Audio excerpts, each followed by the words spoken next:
اقرأ باسم ربك الذي خلق خلق الإنسان من علق الحمد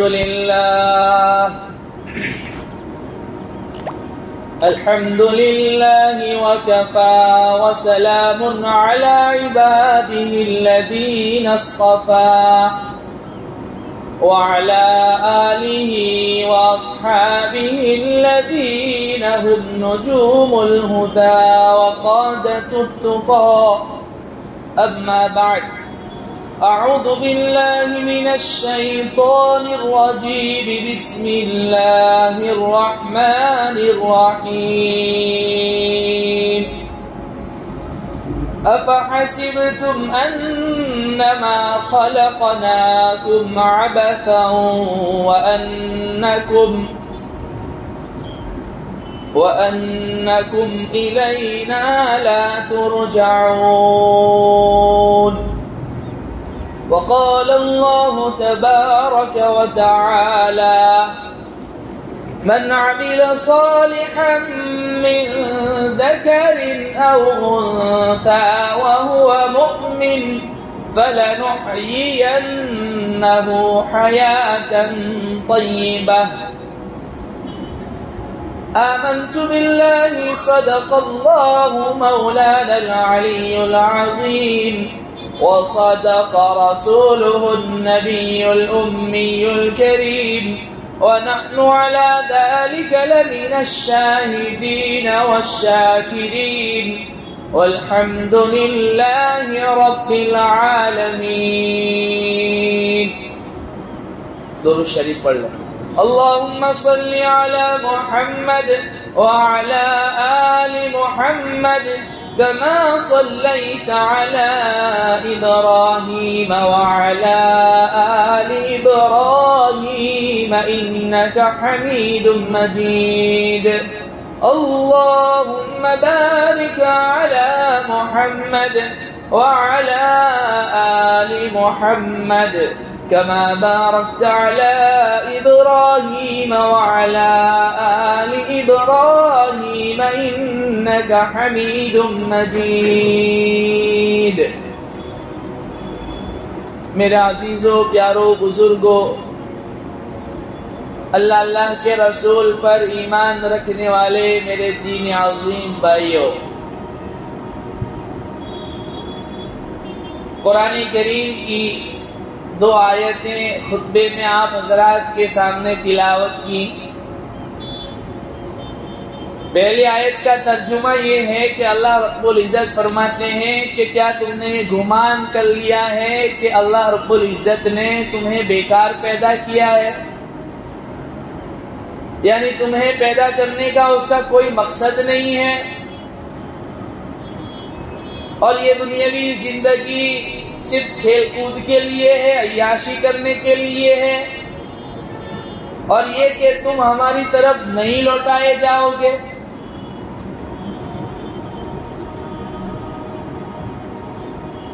حالانکہ جگہ جگہ اللہ رب العزت نے یہ پیغام ہمیں دیا اور اللہ کے حبیب پاک صلی اللہ علیہ وسلم نے اپنی احادیث مبارکہ کے ذریعے اپنی قیامت تک آنے والی امت کے نام یہ پیغام چھوڑا کہ یہ دنیاوی زندگی یہ کھیل کود کے لیے نہیں ہے، یہ عیش و عشرت کے لیے نہیں ہے، اور یہ بڑے بڑے بنگلے بنانے کے لیے نہیں ہے.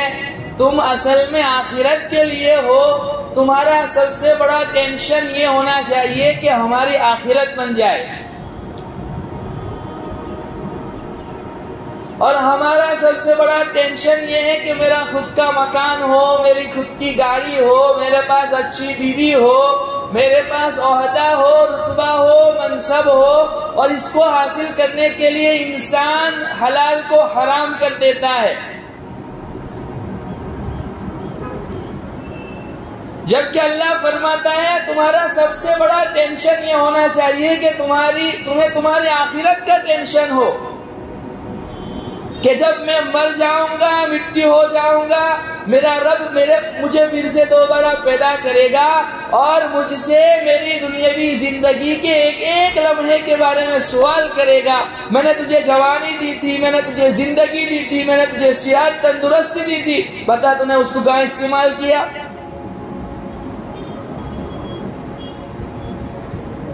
تو اور حدیث میں ہے، حدیث قدسی میں ہے کہ اللہ کے حبیب پاک صلی اللہ علیہ وسلم نے ارشاد فرمایا کہ جب کسی انسان کا سب سے بڑا ٹینشن آخرت بن جاوے تو اللہ سب سے بڑا نقد انعام اس کو یہ دیتے ہیں، وَجَمَعَ لَهُ شَمْلَهُ، اس کی ساری مصیبتوں کو، ٹینشنوں کو اللہ دور فرما دیتے ہیں اور اسے بے فکر کر دیتے ہیں۔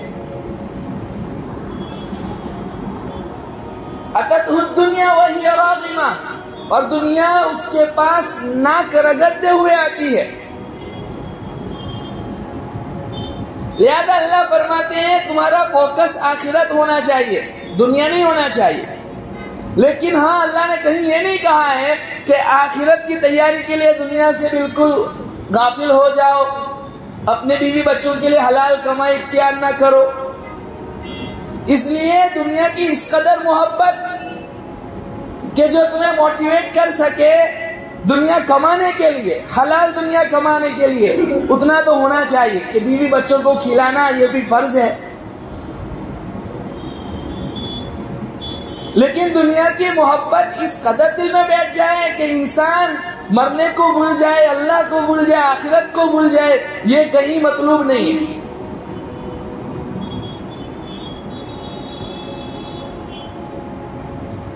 اور اللہ کبھی دنیا کمانے سے منع نہیں کر رہے ہیں، بشرطے کہ حلال ہو۔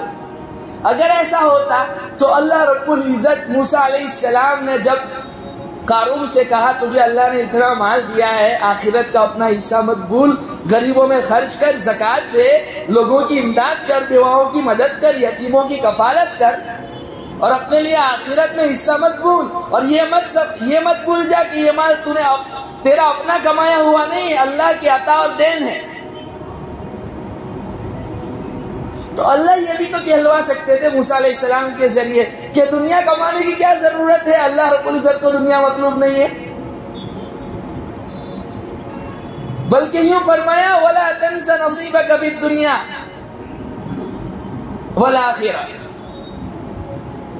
کہ دنیا میں رہتے ہوئے اپنا آخرت کا حصہ مت بھول جا۔ یہ اللہ کی عطا اور دین ہے، آج تیرے پاس ہے کل کسی اور کے پاس چلا جائے گا۔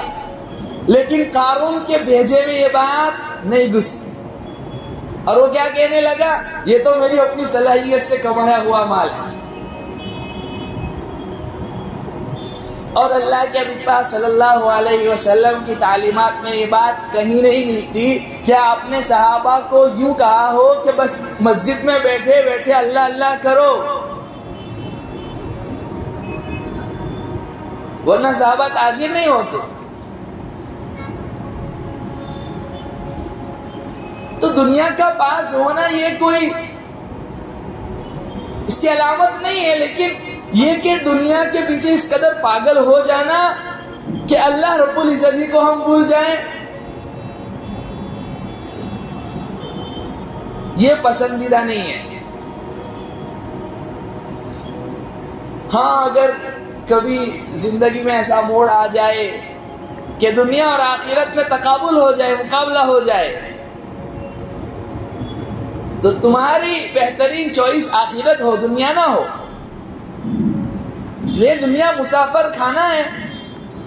انسان کہیں کسی جگہ سفر میں جاتا ہے، مطلوب اس کا وہ منزل مقصود ہوتی ہے، درمیان میں کھانا اور فارغ ہونے کے لیے جانا یا درمیان میں جو دیکھنے کی چیزیں آتی ہے وہ نہیں ہوتا۔ اس لیے ہماری بھی اصل منزل مقصود آخرت ہے، اور یہاں رہتے ہوئے اپنے آپ کا محاسبہ کرنا ہے، اپنے آپ کو جج کرنا ہے اس سے پہلے کہ وہ بڑا جج ہمیں جج کرے۔ اپنے اکاؤنٹیبلٹی خود کرنی ہے، اپنا حساب ہمیں خود کرنا ہے۔ سیدنا عمر بن الخطاب رضی اللہ عنہ کا قول ہے، موتو قولا تموتو حاسبو قولا تحاسبو، اس سے پہلے کہ میدان محشر میں تمہارا حساب کتاب شروع ہو اور وہ احکم الحاکمین تمہارا حساب کتاب لے، خود دنیا میں رہتے ہوئے روزانہ رات کو سوتے وقت اپنے 24 گھنٹے کا محاسبہ کرو۔ ہم سب کو جج کرتے ہیں، اپنے آپ کو بھول جاتے ہیں۔ مولوی صاحب کیا کر رہے ہیں، حاجی صاحب کیا کر رہے ہیں، فلانا صاحب کیا کر رہے ہیں، ہم اپنے آپ کو بھول جاتے ہیں میں کیا کر رہا ہوں۔ اللہ نے مجھ سے اپنی اصلاح مانگی ہے، اپنے آپ کی فکر سب سے پہلے ہو کہ مجھے میرے رب کے سامنے حاضر ہونا ہے۔ آج کے امیر کے پاس ہوگا تو کتنا ہوگا؟ 15 فلیٹ، 20 فلیٹ، 200 ایکڑ زمین، 100 ایکڑ زمین، 1000 ایکڑ زمین۔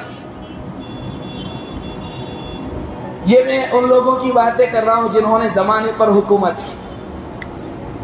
سیدنا عمر بن الخطاب رضی اللہ عنہ کے پاس ایک شخص آیا اور کہنے لگا، یا امیر المؤمنین مجھے کچھ نصیحت کر دیجیے۔ آپ نے اس سے فرمایا، تیرے خاندان میں کسی کی موت واقع نہیں ہوئی؟ کہا ابھی چند دن قبل میرے چچا کا انتقال ہو گیا۔ فرمایا کیا اب بھی تجھے نصیحت کی ضرورت ہے؟ موت سب سے بہترین واعظ ہے۔ انسان اگر کسی چیز سے عبرت حاصل کرنا چاہے تو وہ اٹھتے ہوئے جنازے ہیں، یہ نوجوانوں کا اٹھ جانا ہے۔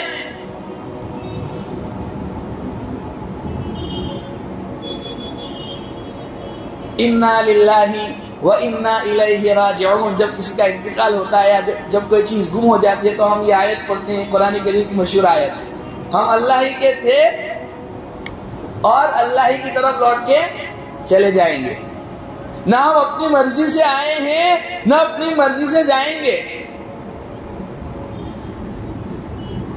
اللہ فرماتے ہیں کیف تکفرون باللہ وکنتم امواتا فاحیاکم ثم یمیتکم ثم یحییکم ثم الیہ ترجعون۔ دنیا کی زیب و زینت کے لیے، چند روزہ کی رونق کے لیے، عیش و عشرت کے لیے کیوں اللہ کے ساتھ کفر کا سلوک اور معاملہ کرتے ہو؟ کیوں اللہ کو بھلا بیٹھے ہو؟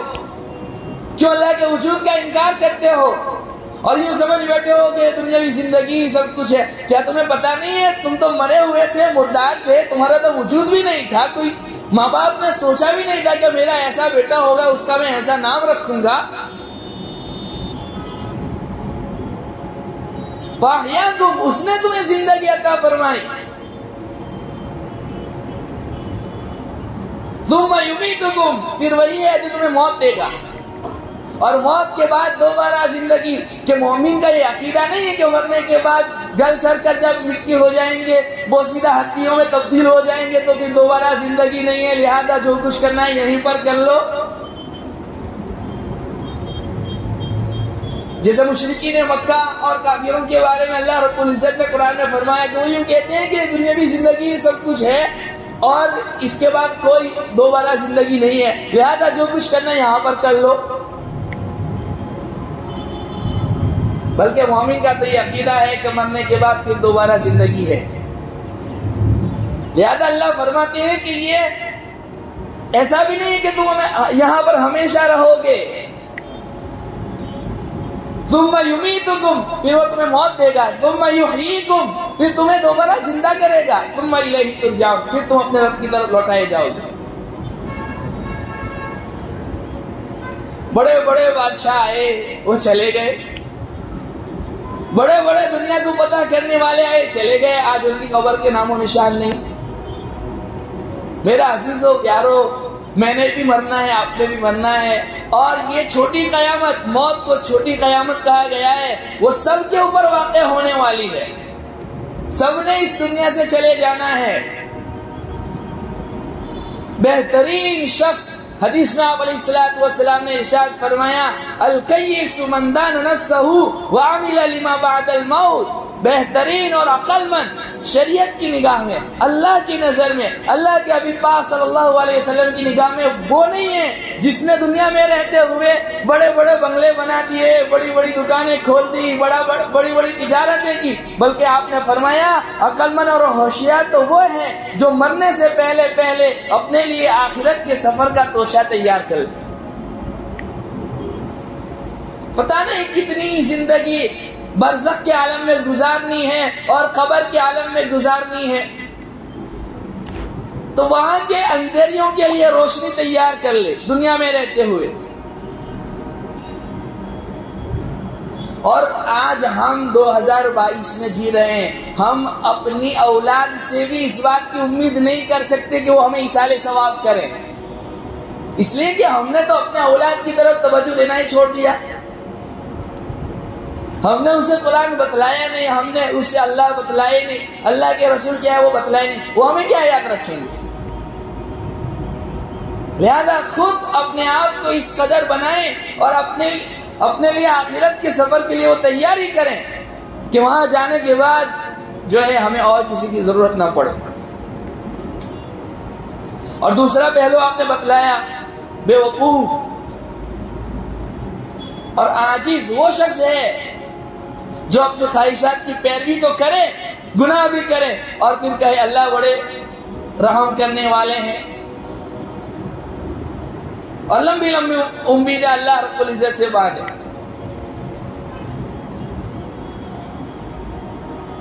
تو حضرت عمر رضی اللہ عنہ نے اس سے کہا کہ اب بھی کسی چیز کی ضرورت ہے، اور وہ لوگ ایسے تھے جو باقی میں نصیحت کیے جانے کے بعد اس کو بھول نہیں جاتے تھے۔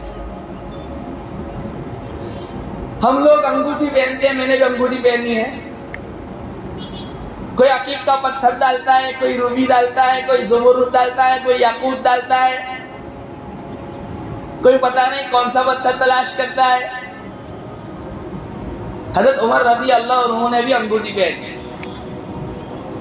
اور اسلام کے اور مسلمانوں کے سب سے پہلے امیر، اس لیے کہ ابو بکر صدیق رضی اللہ عنہ کا ٹائٹل تو خلیفۃ الرسول تھا، اب تو خلیفہ تھے، اور حضرت عمر آپ کے خلیفہ تھے، اور امیر المؤمنین کا ٹائٹل حضرت عمر رضی اللہ عنہ کو دیا گیا۔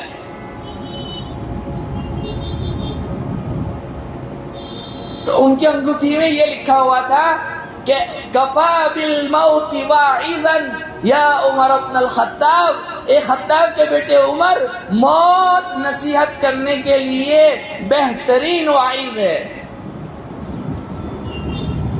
تاکہ اس کو دیکھتے ہوئے یاد رہے میں اس دنیا میں ہمیشہ کے لیے نہیں آیا ہوں۔ جبکہ انہوں نے زمانوں پر حکومت کی، 22 لاکھ مربع میل پر حکومت کی۔ مفتی تقی عثمانی صاحب دامت برکات علیہ فرماتے ہیں، اور حضرت طیبہ کی اصلاحی خطبات میں بھی لکھی ہے، میں نے ان 22 لاکھ مربع میل رقبہ جو ہے اس کا اندازہ کیا تو تقریباً آج کے اعتبار سے 15 سے 14 ملکوں کے آپ حکمران تھے، لیکن زندگی کیسے گزاری؟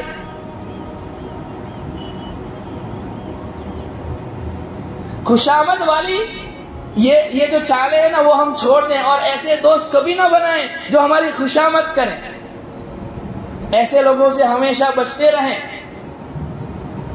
ایک مرتبہ اللہ کے نبی پاک صلی اللہ علیہ وسلم نے مسجد نبوی میں صحابہ بیٹھے ہوئے تھے، تو آپ نے منافقین کی علامتیں بتلائی، اور کئی لوگوں کو آپ نے اٹھا دیا، آپ چلے جاؤ، آپ چلے جاؤ، آپ چلے جاؤ۔ جمعہ کا دن تھا، اتفاق سے حضرت عمر رضی اللہ عنہ پیچھے رہ گئے، بعد میں آئے، کسی صحابی سے پوچھا کہ اللہ کے نبی پاک صلی اللہ علیہ وسلم نے آج منافقین کی علامتیں بتلائی، کیا مجھ میں تو کوئی علامت نہیں ہے؟ یہ ہے اپنے آپ کا محاسبہ۔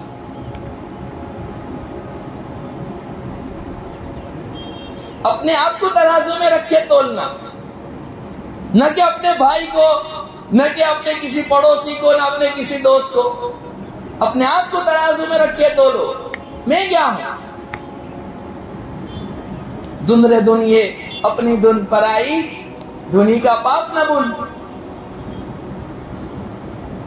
تجھے کیوں فکر ہے گل دل چاک بلبل کی، اپنے چاک میں پہلے رکوع کر لے. میں کسی کی طرف ایک انگلی اٹھاتا ہوں تو یہ 4 انگلیاں مجھے اپنی طرف اشارہ کر رہی. میں کیا ہوں؟ میں نے اپنے آپ کو دیکھنا ہے. اس لیے ہمیشہ دوست بھی اپنے ایسے بنائیں جو ہمیں ہماری آخرت کے لیے کام آئے. ورنہ کل قیامت کے دن انسان پچھتائے گا اور کہے گا میں نے دنیا میں ایسے دوست بنائے جس نے مجھے آخرت سے بھی غافل کر دیا, اللہ کی یاد سے بھی غافل کر دیا. کاش میں فلاں ابن فلاں کو دوست نہ بناتا, اس نے مجھ سے میری آخرت چھین لی, مجھے میرے اللہ سے دور کر دیا. یا ویلتا لیتنی لم اتخذ فلانا خلیلا لقد اضلنی عن الذکر بعد اذ جاءنی وَكَانَ الشَّيْطَانُ لِلْإِنسَانِ خَذُولًا.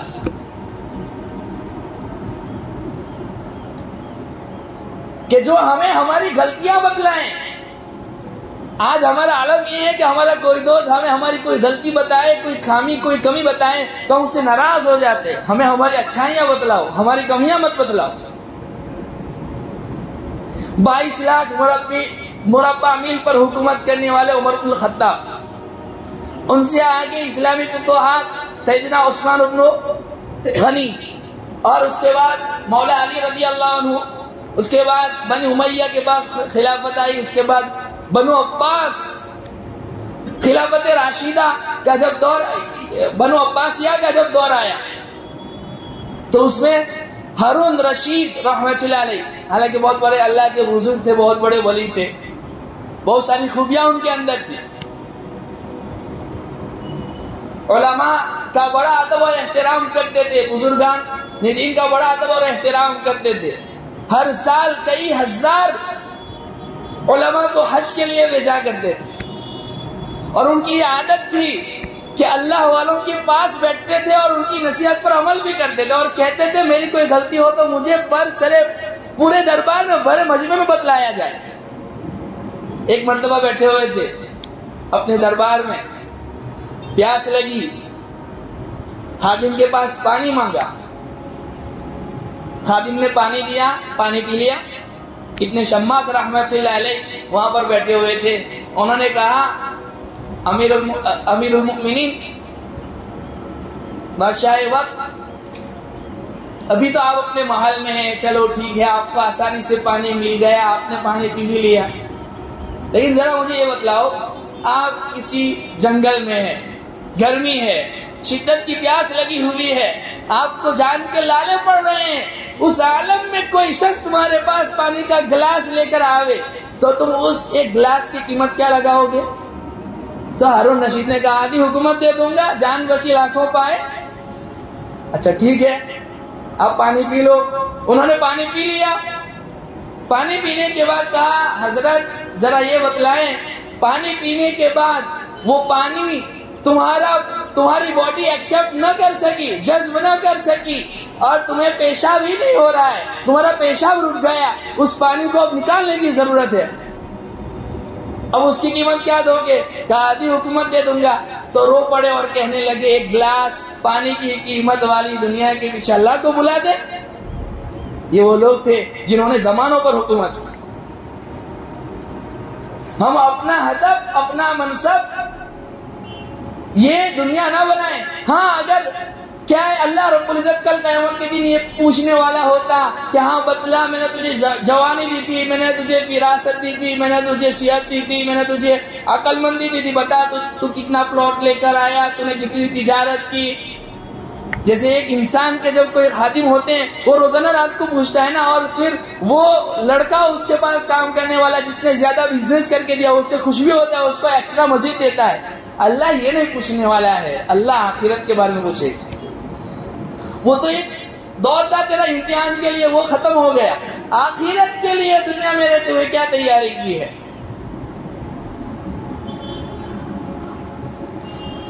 میرا عزیزو, اس لیے ہمیں اپنی آخرت کی فکر کرنی ہے. دنیا تو ویسے بھی گزر جائے گی. آپ علیہ الصلوۃ والسلام نے ارشاد فرمایا جس شخص کو یہ 3 نعمتیں مل جائے, 2 وقت پیٹ بھر کر کھانا مل جائے, اللہ نے کسی بڑی بیماری سے اس کو بچایا ہوا ہو, ہارٹ کی بیماری ہو, کینسر کی بیماری ہو, پریشر کی بیماری ہو, شوگر کی بیماری ہو, یہ ہماری نگاہ میں آج کے اعتبار سے بڑی بڑی بیماریاں ہیں نا. اللہ نے کسی بڑی بیماری سے بچا لیا ہو, ایک دو وقت پیٹ بھر کر کھانا ملے, دوسرا کہ اللہ نے کسی بڑی بیماری سے بچایا ہو, تیسرا سر ڈھانپنے کے لیے اس کے پاس چھت ہو, چاہے خود کا مکان ہو, کرائے کا مکان ہو, وہ عالیشان ہو نہ ہو, 10x10 کی جھونپڑی ہو, لیکن اس کا سر ڈھانپنے کے لیے کوئی کھولی سی کیوں نہ ہو. اگر یہ 3 نعمتیں اللہ کسی کو دے دے تو پھر اس کو دنیا جہان کی نعمت مل گئی. اللہ کے پاس صلی اللہ علیہ وسلم کہتے ہیں. اس کے باوجود اگر ہم شکایت کریں تو پھر وہ فالٹ ہمارے اندر ہے. ہم میں سے ہر شخص جو یہاں پر بیٹھا ہوا ہے 100% کیا سب کے پاس یہ نعمتیں نہیں ہیں؟ کبھی کبھار ایسا ہوتا ہے کہ اصل میں ہماری سوچ غلط ہو گئی ہے. ایک شخص ہے, ارب پتی ہے, کروڑ پتی ہے, اور مہینے کا اس کا ٹرن اوور جو ہے کروڑوں میں, لیکن اس کو ٹینشن ہے. ایک شخص ہے کہ جس کی کمائی 10-15 ہزار روپے ہے, اس کو ٹینشن نہیں ہے. تو مجھے بتلاؤ خوش کون ہے؟ جس کو ٹینشن نہیں ہے. وہ دنیا ہم کیوں کماتے ہیں؟ تاکہ ہمیں تکلیف نہ ہو, ہم خوش رہیں. لیکن پیسہ ہونے کے باوجود اگر کسی انسان کے پاس خوشی نہیں ہے, وہ خوش نہیں ہے, تو وہ مالداری کس کام کا؟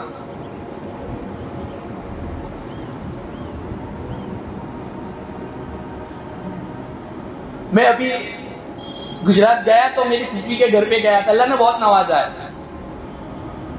یہ ہم سب کے لیے میں ایک بات جو میں نے نوٹ کی وہ بتلا رہا ہوں, تاکہ ہمیں کبھی کبھار اللہ رب العزت کسی ہمیں جب یہ دلوانا چاہتے ہیں کہ ہم وہ چیز جو ہمارے پاس نہیں ہے اگرچہ, لیکن اگر اس کو ہم جائزہ لیں تو ہم اللہ کا شکریہ ادا کریں. کبھی کبھار اللہ ہر ایک انسان کو اللہ رب العزت ان مرحلوں سے گزارتے ہیں, لیکن اس میں گزرنے کے بعد جب وہ بندہ اللہ کا شکر ادا کرتا ہے تو اللہ کی نعمتوں میں اضافہ فرماتے ہیں. بہت ساری گاڑیاں ہیں, بہت سارے بنگلے ہیں, اللہ نے بہت نوازا ہوا ہے. مجھے یوں کہہ رہے تھے, بیٹا کوئی ٹینشن نہیں ہے, کوئی ٹینشن نہیں ہے, رات کو بس نیند نہیں آتی, اور میں نیند کی گولی کھاتا. میں نے ان کو یہی کہا, یہ 50-60 سال کی زندگی ہے, یہاں کسی کو رات نہیں ہے. ایک شخص ایسا نہ تو آیا ہے نہ قیامت تک آئے گا جو یہ دعویٰ کر سکے کہ میں ماں کی کوکھ سے نکلنے سے لے کر قبر کی گود میں جانے تک میں نے ایک لمحے کے لیے ٹینشن نہیں دیکھا. کوئی شخص یہ دعویٰ نہیں کر سکتا, اس لیے کہ دائمی راحت تو اللہ نے یہاں رکھی ہی نہیں ہے. نہ یہاں کی خوشی دائمی ہے, نہ یہاں کا غم دائمی ہے. جو بھی غمگین ہے تھوڑی منٹوں کے بعد اس کی غمی خوشی میں تبدیل ہو جاتی ہے. کہیں شہنائی بج رہی ہوتی ہے, دوپہر کے بعد جب دلہن کو رخصت کرنے کی باری ہوتی ہے, باپ کا انتقال ہو جاتا ہے. یہ دنیا ہے. اس لیے اللہ فرماتے ہیں کہ بل تؤثرون الحیات الدنیا والآخرۃ خیر وابقی. 2 صفت بیان کی سورہ اعلیٰ میں اللہ رب العزت نے, کہ تم تو دنیاوی زندگی کے پیچھے مر مٹتے ہو, اللہ کو بھی بھلا بیٹھتے ہو, حالانکہ آخرت بہتر بھی ہے اور باقی رہنے والی چیز ہے. دنیا نہ بہتر ہے نہ باقی رہنے والی چیز. اس لیے ہمارا ہدف آخرت ہونا چاہیے, نہ کہ دنیا ہونا چاہیے. ایک عربی شاعر ہے, وہ کہتا ہے کہ اس دنیا میں کسی کو بقا نہیں ہے, جو بھی آیا ہے جانے کے لیے آیا ہے, اور اس کے بعد دوسری زندگی بھی نہیں ہے. یہاں تو اگر آپ کا پیسہ کسی بزنس میں لاس ہو گیا آپ پھر سے کما سکتے ہیں, لیکن یہ دنیاوی زندگی ختم ہونے کے بعد آخرت کی تیاری کے لیے اللہ دوسرا چانس نہیں دینے والے. اس لیے علماء فرماتے ہیں کہ دنیا کی سب سے بڑی خوبی یہ ہے کہ یہاں رہتے ہوئے اللہ کے لیے, اللہ کے رسول کے لیے, آخرت کے لیے جو کرنا چاہے کر سکتے. تو وہ کہتا ہے شاعر کہ لو كانت الدنيا تدوم لأهلها لكان رسول الله فيها مخلد. کہ اس دنیا میں اگر اللہ کسی شخص کو موت کا دروازہ نہ پلاتا تو وہ میرا حبیب محمد مصطفیٰ صلی اللہ علیہ وسلم ہوتے. لیکن آپ کو بھی فرمایا گیا انک میت وانہم میتون, اے نبی جی آپ پر بھی موت آنی ہے اور ان تمام کو بھی ان مرحلوں سے گزرنا ہے. لہذا قیامت صغریٰ سے ہم سب کو گزرنا ہے. اس وقت کے آنے سے پہلے ہم جو ہے آخرت کی تیاری کر لیں. کل نفس ذائقۃ الموت. قرآن میں 3 سے 4 دفعہ اللہ رب العزت نے اس آیت کو دہرایا کہ ہر نفس نے موت کا مزہ چکھنا ہے، ہر زندہ نے مر جانا ہے. بلکہ آپ میں سے ہر شخص نے یہ نوٹ بھی کیا ہوگا کہ کوئی چیز آپ نے نئی لے کر رکھ دی، اس کو استعمال کرنا بھول گئے، وہ پڑی رہی، 1 سال کے بعد 2 سال کے بعد آپ نے اس کو نکالا تو خراب ہو گئے. کل حی میت وکل جدید بال. ہر زندہ نے مرنا ہے اور ہر نئی چیز نے پرانی ہونا ہے. دنیا 1000 سال 1,00,000 سال ترقی کر لے، آج تک کوئی سائنٹسٹ یہ دعویٰ کر سکا کہ ہم جوانی کو روک سکتے ہیں، ہم بچپن کو روک سکتے ہیں؟ کوئی نہیں کر سکتا. تو جب یہ ہے اور اللہ نے فرما دیا ہے کہ میں قدر ان کی کروں گا جو آخرت کے لیے تیاری کر کے آئے، تو ہم دنیا کے پیچھے اس قدر دوڑ نہ لگائیں کہ ہم آخرت سے غافل ہو جائیں، ہماری نمازوں کی چھٹی ہو جائیں، ہم فرائض سے غافل ہو جائیں، ہم کبائر میں مبتلا ہو جائیں اور لوگوں کو دیکھتے ہوئے کہ فلانے کا اتنا بڑا بنگلہ ہے، اس کے پاس گاڑی ہے، اور یہ دیکھتے ہوئے ٹینشن میں ہی مر جائیں. ہمارے پاس اللہ نے جو نعمتیں دی ہیں ان نعمتوں کو دیکھ کر اللہ رب العزت کا شکریہ ادا کرے. اللہ میں تو اس قابل بھی نہیں تھا، تو نے اتنی بڑی بڑی نعمتیں عطا فرمائی. اس لیے میں تو ہمیشہ کہا کرتا ہوں کہ راستے سے جب گزرا کرو تو دیکھا مت کرو کہ فلانے کا اتنا بڑا بنگلہ ہے، فلانے کے پاس اتنی بڑی گاڑی ہے. کچھ لوگوں کی عادت ہوتی ہے میں بھی ایسا کروں گا، میں بھی ایسا کروں گا، میں بھی ایسا کروں گا. اس سے چلی جیسے سوچ وچار ہوتی ہے. میرے اللہ نے مجھے جو دیا ہے بس اس پر شکریہ ادا کرو. نعمت کی شکر گزاری پر اللہ نعمت میں اضافہ فرماتے ہیں. فکر دنیا کر کے دیکھا، فکر عقبہ کر کے دیکھ، چھوڑ کر اب ذکر سارے، ذکر مولا کر کے دیکھ. کون کس کے کام آیا، کون کس کا ہے ہوا، سب کو اپنا کر کے دیکھا، رب کو اپنا کر کے دیکھ. اس لیے آؤ آج عہد کرو کہ اللہ سے دوستی کر لیں اور اپنے آخرت کی فکر کریں. ہماری عمریں کتنی کم ہیں. آپ نے فرمایا عمر امتی بین 60 الی 70. میری امت کی عمریں بہت تھوڑی سی ہیں، 60-70. اب تک 40 کے بعد ڈائبٹیز، شوگر، ڈائلیسس، چھوٹے چھوٹے بچوں کو ڈائلیسس، چھوٹے بچوں کو شوگر. تو پھر یہ انتظار نہیں کرنا ہے کہ میں 40 سال کے بعد حج کروں گا یا 50 سال کے بعد جب بوڑھا ہو جاؤں گا تب حج کروں گا یا نماز تب شروع کروں گا جب سارے بال سفید ہو جائیں گے. بڑھاپے میں تو ویسے بھی اللہ اللہ کرتے رہنا ہے. جیسے عامت لوگوں کی تھنک یہی ہے، لوگوں کی سوچ یہی ہے کہ نہیں کوئی بات نہیں، آخری جو زندگی ہے 10-15 سال کی، 50 کے بعد کی، اس میں اللہ اللہ کریں گے. جوانی کی عبادت اللہ کو بہت پسند ہے. اس لیے میرا عزیزو یہ یاد کریں کہ اب جو کچھ ہو گیا سو ہو گیا. اللہ کے سامنے ساری چیزیں ہیں. نئی زندگی پھر سے شروع کریں توبہ کے ذریعے اور اپنے آخرت کو سامنے رکھیں کہ مجھے میرے رب کے سامنے حاضر ہونا ہے. یہ سوال ہمارے سامنے ہر وقت رہنا چاہیے. مجھے میرے رب کے سامنے حاضر ہونا ہے، مجھے اس سے میری جتنی بھی زندگی ہے اس کے ایک ایک لمحے کے بارے میں میرے رب کو بتانا ہے.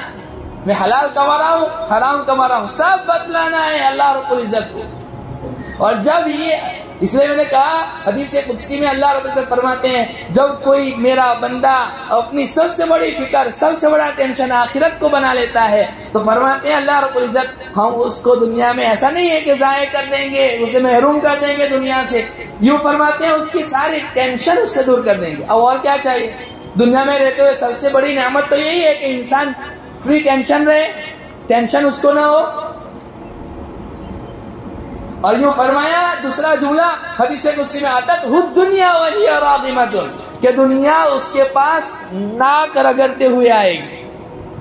ہمارے بزرگوں کے پاس دنیا آئی اور لوگ سونے کے سکے وہ جو ہے نا جوتیوں میں ڈال کر جاتے تھے. مولانا حسین احمد مدنی رحمت اللہ علیہ، اور وہ یوں جھاڑتے تھے اور کہتے تھے کہ یہ تو ویسے بھی ذلیل ہو کر آئے گی. بس من کان للہ کان اللہ لہ، جو اللہ کا ہو جاتا ہے اللہ اس کا ہو جاتا ہے. اللہ رب العزت ہم تمام کو کہنے سننے سے زیادہ عمل کی توفیق عطا فرماوے. آخر دعوانا ان الحمد للہ رب العالمین.